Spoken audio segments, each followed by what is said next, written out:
I made a Minecraft mod that added a new hammer tool, a new scythe tool, and then a new axe to the game that all do similar things. They break areas of blocks that are useful resources to provide new things to the player. These also all have their own enchantments and mechanics to them, and it's okay if you haven't seen those before because I'm going to try to introduce them as best as I can as I make all the improvements that you guys been suggesting here. I've written them all out. I've categorized them by the different tools I've made, as well as some that I'm changing to all of them, and today I'm just going to work on implementing as many as I want. So here's how this works. Everything in line are suggestions that you've made. Gray stuff is me trying to describe things further. @ symbols imply the user that suggested them, of course. Some carry over multiple signs and stuff, and anything that has a question mark on it or things that I'm either not entirely sure of or still working out. So we're gonna start working on some changes I need to make. Let's start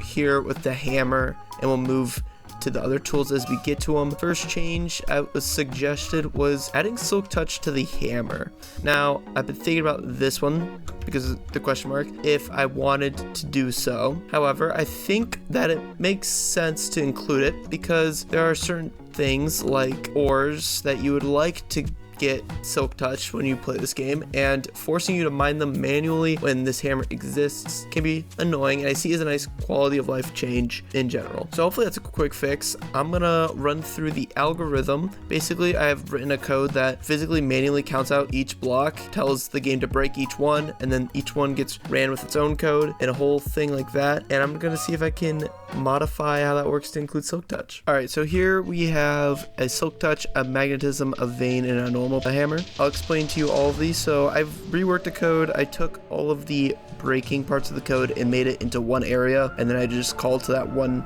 function to make everything work. So normal one should behave in a 3x3 like normal. Vein, what this one's going to do is it's only going to break similar blocks to the first block you broke. So an example of this is right here. It's only going to break grass blocks if I break a grass block and leave all the dirt blocks.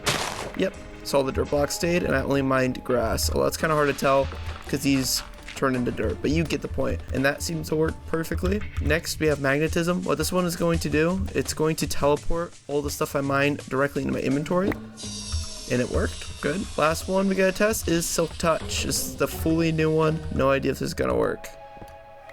Oh, it did, and it also didn't break any of the actual blocks. Okay, that's just something I gotta change real quick then, but it did give me them. I must have forgotten to break the blocks in my code, and I just made it drop the block that it needed to. All right, let's just try that again. Yep, that worked properly. I believe that should be 27. Yep, perfect. I think that kind of exploded weirdly because it dropped the block before breaking it. I could switch those around, maybe that wouldn't explode everywhere, but I'm also not sure if that will make it not work.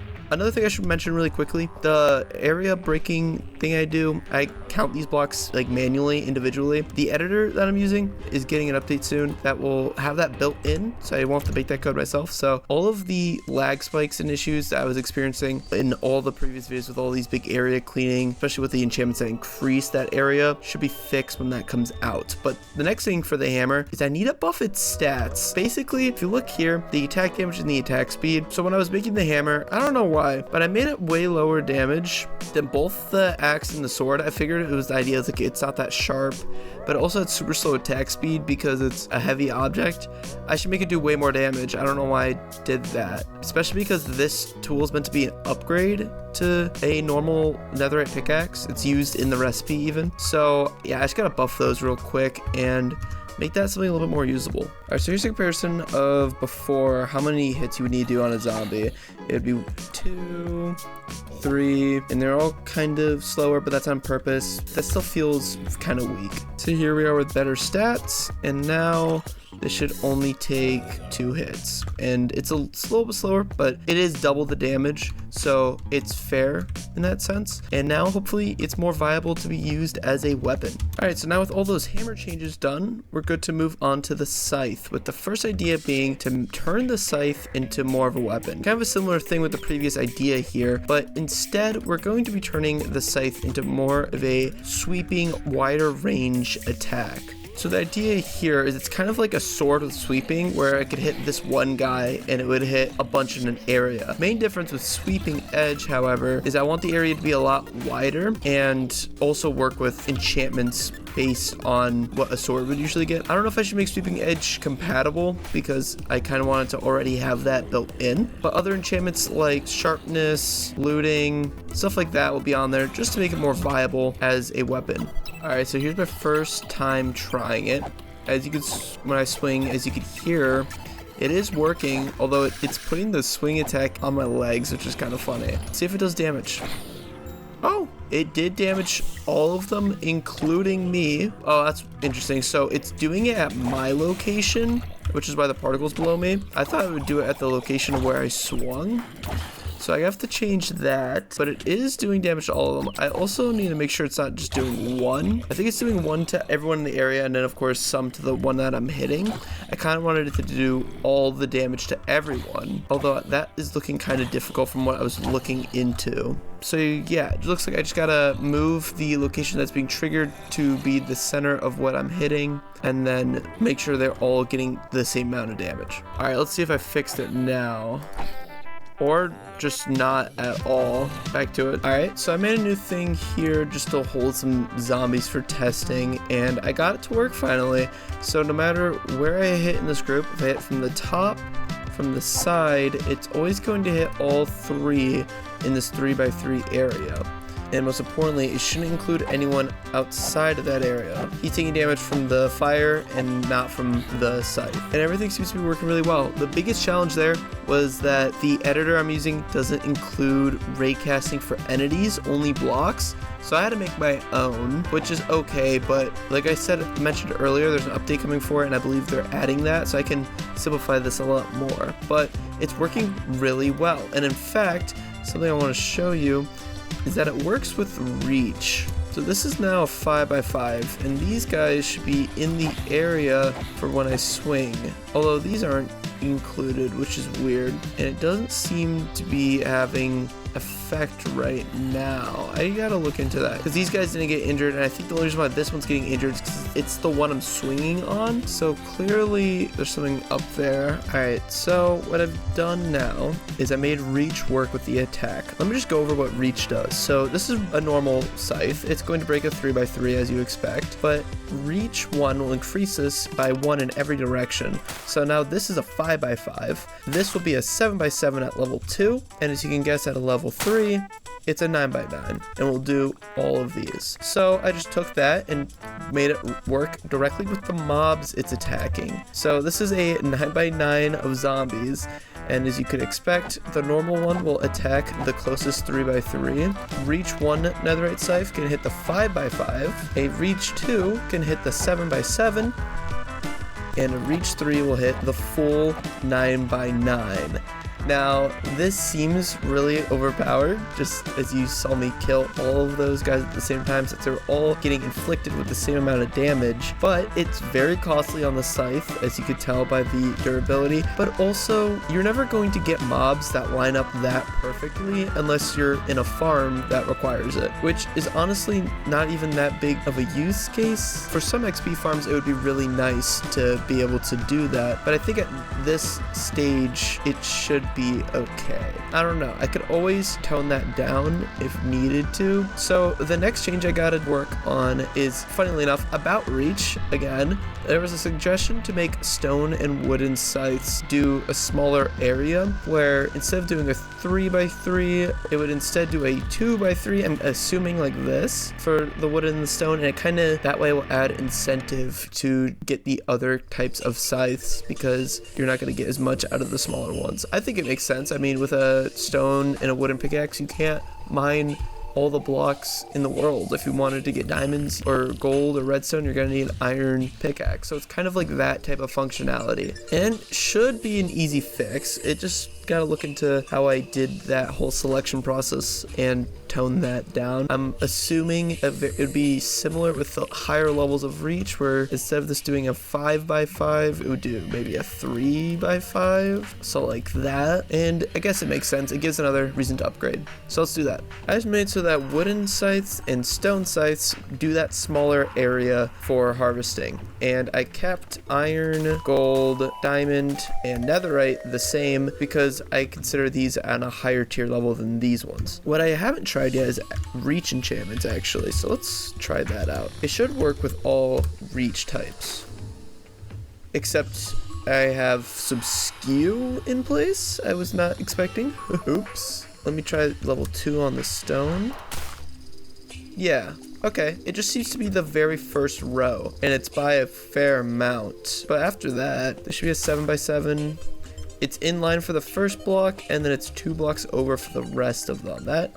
Yeah, no, that's an easy fix. Okay, all right, let's fix that. There we go. That's a 7x7. 7x7, I'm dumb. That's a 3x5 and a 4x7, which is correct. In here with level 3, that's that 9x5. Perfect. So one thing I actually forgot to do was the previous feature. I was meaning to add sharpness and looting enchantments and stuff like that to the scythe to work when attacking these mobs. I'm not sure if I have to manually make all those enchantments work, but I might need to. At least with sharpness, I do manually set the damage it does, so I will have to like reprogram sharpness into the scythe. And also right now they're not being supported, which is a fix I have to look into. I might not be able to do this until that newer version comes out, like I mentioned. I keep talking about it, I know, but I'll look into it. We'll see.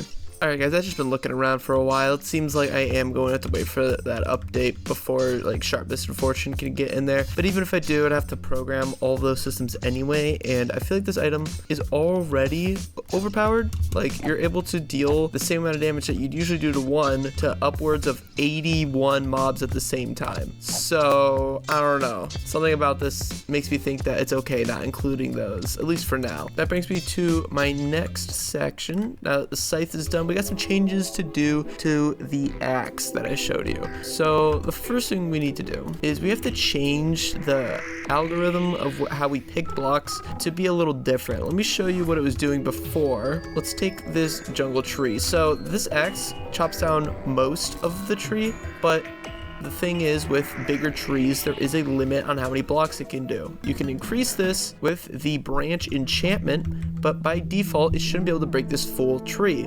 So what we see is it decides to mine straight upwards and over to get this branch before getting the blocks at the bottom here. And this makes a lot less sense than if it were to take out these bottom 4, then go up 1, then go up 1, you know?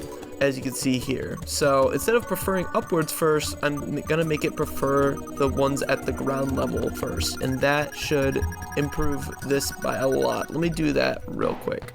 Alright, and just like that, the 8 blocks that this default axe can break are now at the bottom, and this makes it a lot easier to clear these up and get blocks like that, and then you'd obviously go up there and get the rest of them. So from here, I'm going to look into maybe introducing a new enchantment. So the issue I have comes with the pruning enchantment. This one is great for clearing leaves from trees, just like that, and that's great for most of the main types of wood that you'll find out and about. But where my issue is with the nether trees. These aren't leaves, so when you mine this tree, I don't clear them. And some people think that this is kind of unfair because of the nature of this axe. It's a netherite axe, it requires a lot of resources, and so people feel that this should be cleared with it. And my only main issue against it is that leaves despawn automatically, where these are just like solid blocks that also spawn with shroomlight, which I consider a little bit more useful, and I just wasn't considering as part of the leaf because they behave slightly differently. So the idea came along that I should maybe introduce this as an enchantment. That way it's still a feature you can get, but you would have to enchant for it. And a part of me kind of wanted it to be a new enchantment. That way I can place it inside of Nether Fortress chests. And that way there's actually like a new motivation to find those chests. Because honestly, by the time you get to the Nether, the only thing you're looking for is like diamonds, maybe horse armor if you care enough. And once you get past that point of really needing diamonds, they're not useful at all. But if it's the only place that you could get this enchantment, then that'd be great. I just don't know if I can change that loot table and include my new book. So let's get that working. So I just added this command block in here, and this is just going to generate the loot from the chest that we're talking about. In the Nether Bridge is what it's called. And as you can see right here, perfect timing, Wart Affinity is now available in these loot chests. What I had to do was reconstruct the entire loot table and throw my little book in there, as well as deal with some other issues. This does mean that if another mod were to change his loot table, the book would be gone, which is a problem, but I will probably figure that one out by creating a really difficult recipe for it and just having that as another option where if you can't get it from the chest, you can grab it from there. And it is half as likely as the armor template is how I have that set up. I might change that a little bit later, I don't know, but let's throw it here on this axe. All right, so I just added the functionality in Wart Affinity. Can take down the entire tree and the shroomlights. Same with both types. It does still check wart blocks as if they were leaves. So what this means is if you have a tree and they're really close together, something like this, and you take down this tree, it's only going to do some of these wart blocks, but not the ones that could possibly be connected to this tree. And that's just to make forests clear like they normally do with normal leaves. I figure that's the best way to do it, to limit how many leaves would disappear. Otherwise, you know, they're big connected clumps in the Nether, and that could take out all of them if I didn't check it like I did there. Let me get a recipe for it. So here is the enchantment recipe. We have bottles of enchanting in the corners, as well as the book in the middle, like always. We have the two different funguses on the left and right, diamond axe in the bottom to increase the cost just by a generic way, and then blaze powder up at the top is intentional because it still requires you to adventure to the Nether fortresses in the first place, as well as these funguses requiring you to go out of your way to both biomes that this book is really useful for. And it's in the recipe book in this section, like all my other enchantments. Now, with this enchantment being somewhat cheap, I think the chance to get it through here might be a little low. Because if you think about it, you're getting about 4 to 5, maybe max 7 of these chests right now, and it shows up half as many times as the armor trim, and even that is still like a 1 in 14, I believe. So I'm thinking of increasing the chances, as you can tell by all of this loot I'm sifting through right now. I got really lucky on that first time. There it is. So pick up all of that. You had to go through all these chests to get one of those, in which I could use about that many, and killing 1 blaze and pick up 2 fungus to get. So obviously I want to rebalance that chance a little bit more, maybe double the chance. I'll go take a look at that. All right, so I doubled the chance, so we just got one. Let's see how many more times it takes to get the next one from a fresh start over. And the next one, that's great.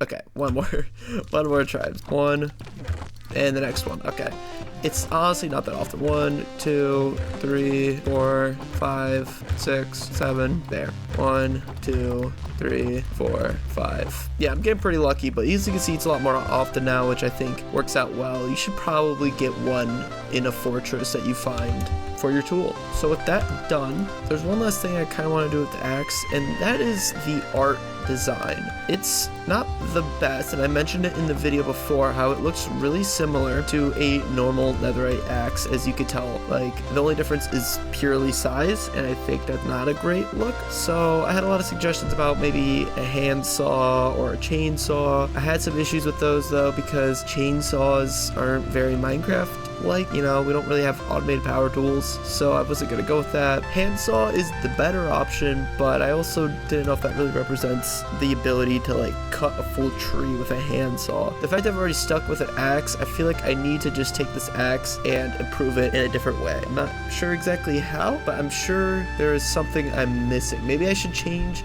the curve of the shape, so instead of curving down, it like curves up.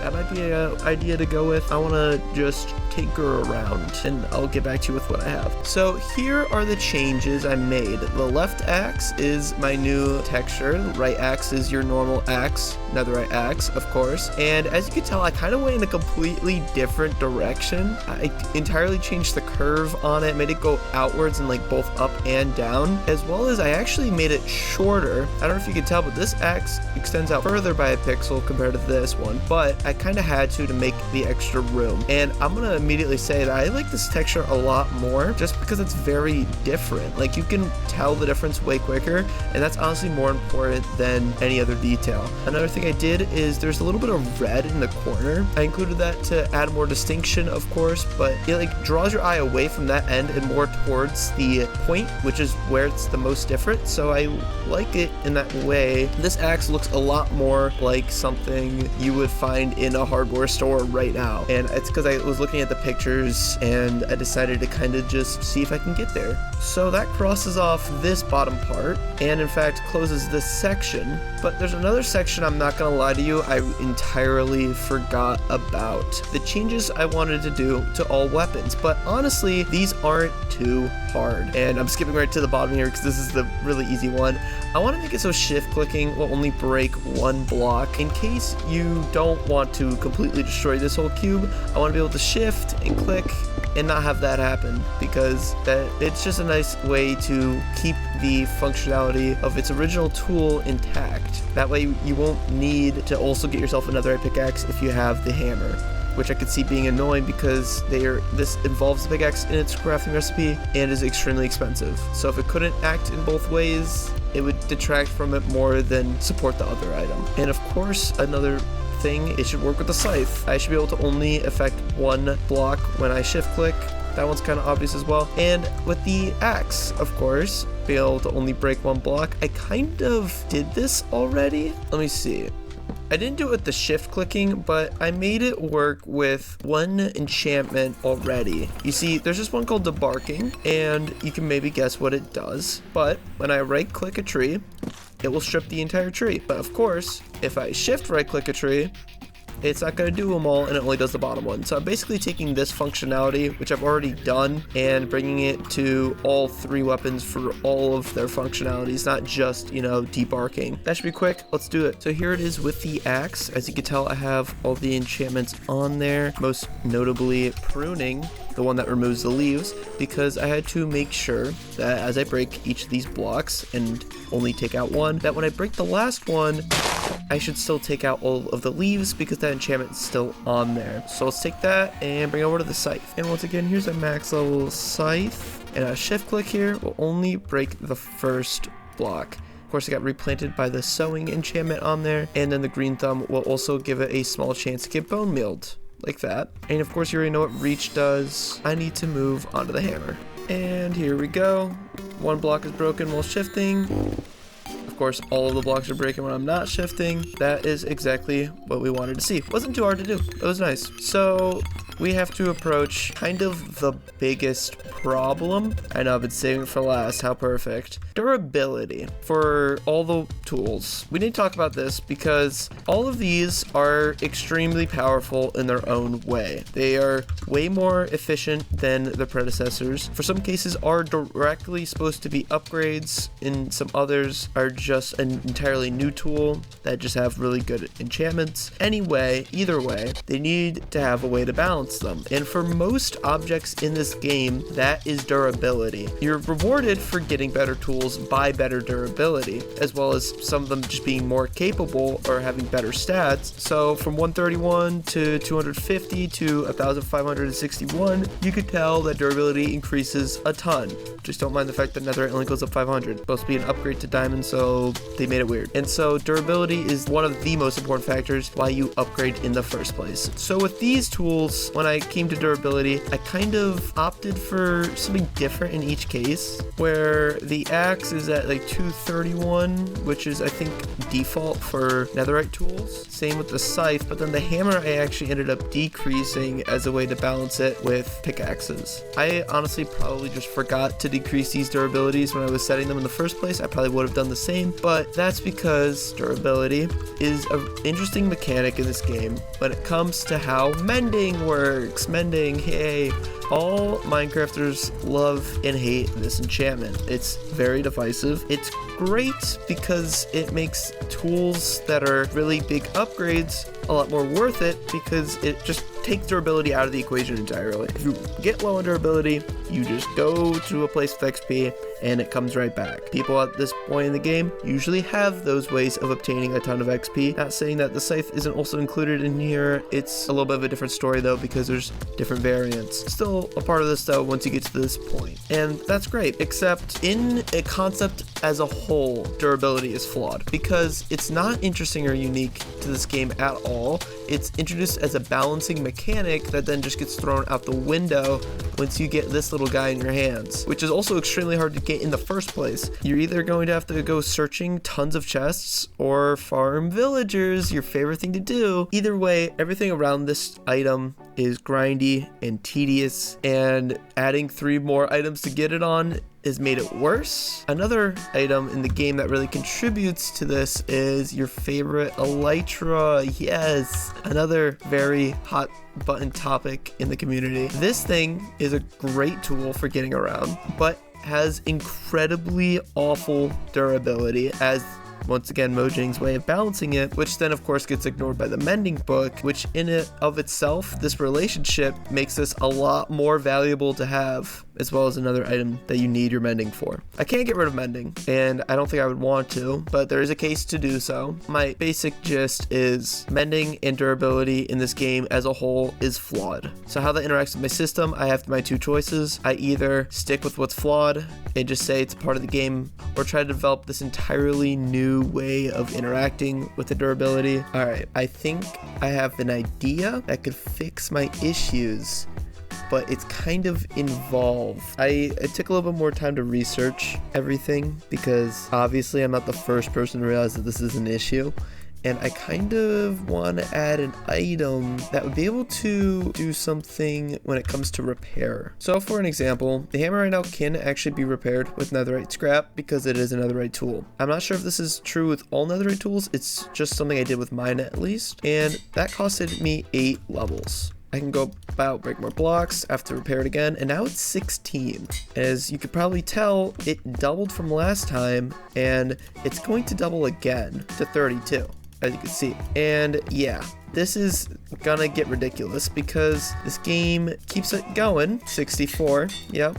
And that is the limit to where it's now too expensive. This alone is the biggest issue. This is what makes mending necessary. This is why people spend so much time obsessing over this book, and why people hate it is because, as I've heard other people echo, this game should let you be able to do whatever you want, whenever you want, and this is the single biggest chokehold in the game that forces you down the mending route because it's the only way to save your tools forever. So my idea, make a new tool and allow it to be inputted into the smithing table with your upgrade, and to allow you to reset that cost back to the first initial level. And to take that even further, if I do that, I can then make that item, maybe it's called like a sharpening tool or repair kit, whatever, available in a bunch of different places. Maybe it's craftable, but you could find it in certain structures or just around the world. There's a lot of ideas here for that, and I think that could be really interesting. This is kind of a late edition. I'm running out of time, so I'm going to try my best to make something that is really nice. All right, so here it is. The restoration kit is in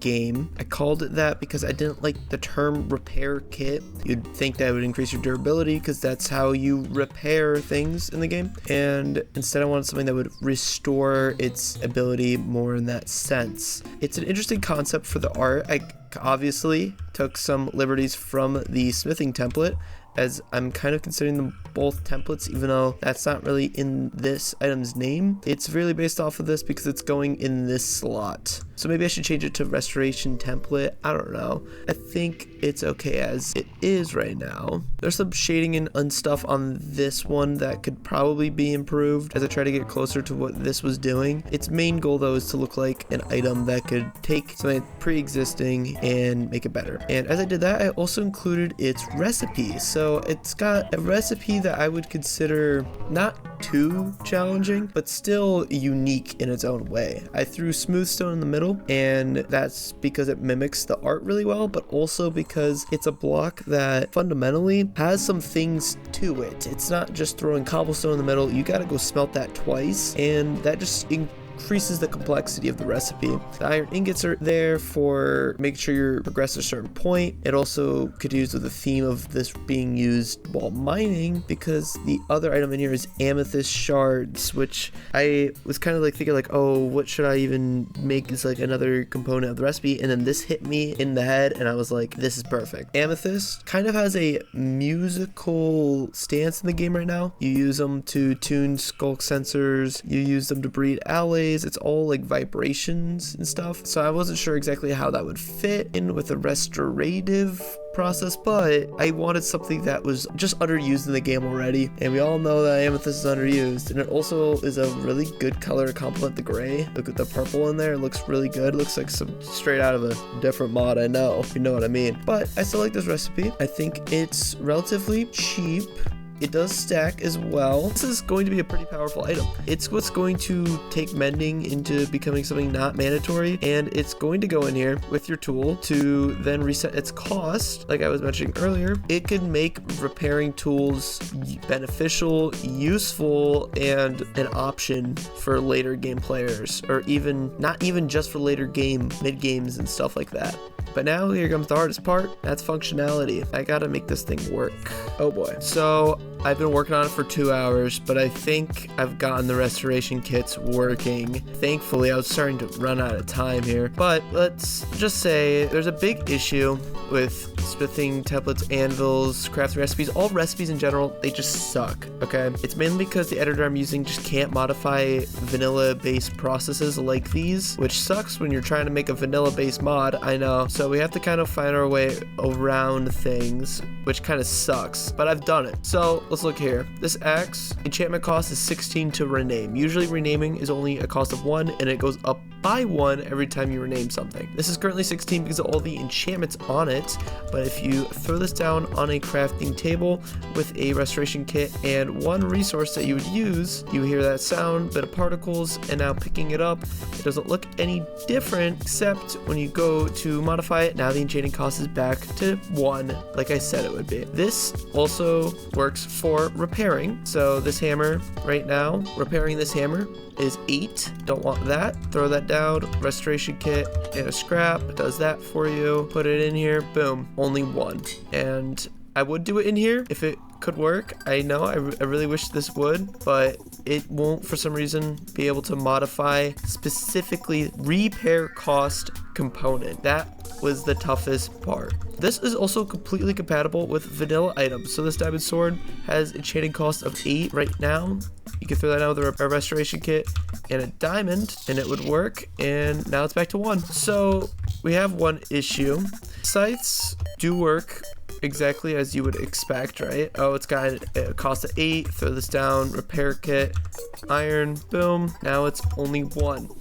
Except that that cost there is a little off. So let me use the item here, boom, and let's try to repair it. Can't. That's, once again, another limitation to my editor. Certain custom tools, only some of them, not all of them, just don't have the ability to have a repair item. I don't get why. It's okay. We make do with what we can. So to get around the fact that you can't repair durability inside of the anvil, I just made the restoration kit do it for scythes.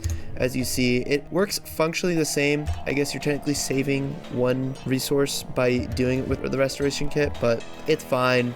It's the game being stupid, of course. I really hope everything gets figured out soon. So if we go back over here, there's only like really one last thing left, and that's a really easy change. I just gotta go through, run through all my tools and increase the durability loss with enchantments, as that would increase balancing, especially with the green thumb enchantment. It's extremely powerful. In fact, that's what this comment was originally about, was about how the green thumb enchantment is very overpowered. If you don't know what that one is, it's on the Scythe, and it's the one that gives the bone meal effect after each break. So what I might do is trigger damage increase to the tool for every bone mealed block. I'm not sure if I'm doing that already, but I probably should. And then for any of the other enchantments, if I haven't done it with branch for the axe, I probably will. That's the one that increases how many blocks are broken.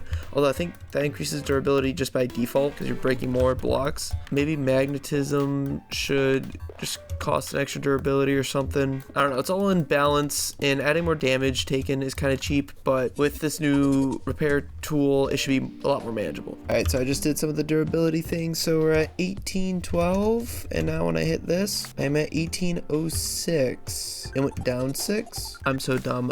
I thought this wasn't working, but that's because Unbreaking is present. So some of the damage is not being done because of Unbreaking. But yeah, even with Unbreaking 3, this now eats away at the durability a lot more, as you could tell by going down. And that should hopefully help some of the issues of like spamming being too much or whatever, because that's a lot of stuff to receive. But with those new restoration kits, everything should be fine with the durability. I modified mainly the bone mealing effect on that. Everything else is pretty good. And with that last change, I think everything on the board here is done. Finally, I know some of the things listed here, these were each an option of what I could do, and I don't think I did either of these. Those didn't matter. Everything in green really mattered more. And I did them all. Wait, let me check the sides. There might have been some signs over here. Oh, let me check the other side maybe.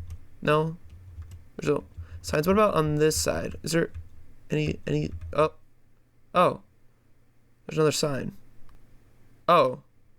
It's out on Planet Minecraft right now. Like right now. Like, you're watching this video and this whole mod is on Planet Minecraft right now. What are you doing? You gotta go download and play it right now. You gotta help me test out the features that I've made for this mod. The link will be in the description, as well as instructions on how to install everything you need to know about the items and stuff within this mod. I either explained it to you in this video or in the past 3 that I've made, and this is a pretty good milestone to hit. I think these are 3 very well-rounded features to kind of just compile into its one little project. If I ever wanted to add more stuff on, I can always have the freedom to do so, but that depends on your interest. If you want to see me put more into this mod, thinking different features, more unique stuff, maybe different accessories to movement, new armor sets, maybe they can have set bonuses, maybe there's a new type of equipment that can go with them. I don't know. I have a lot of brainstormed ideas, but I'm only going to do it if you're interested. So you can tell me that by liking the video, and you can subscribe so that you know when I upload next, and you can leave a comment with any suggestions that you may have for current stuff. Maybe you found a bug, maybe there's a way that I could have been doing something way better. It doesn't matter. You let me know in the comments, and that's it for the video. Go try out the mod, and I'll see you next time. I gotta get this video out.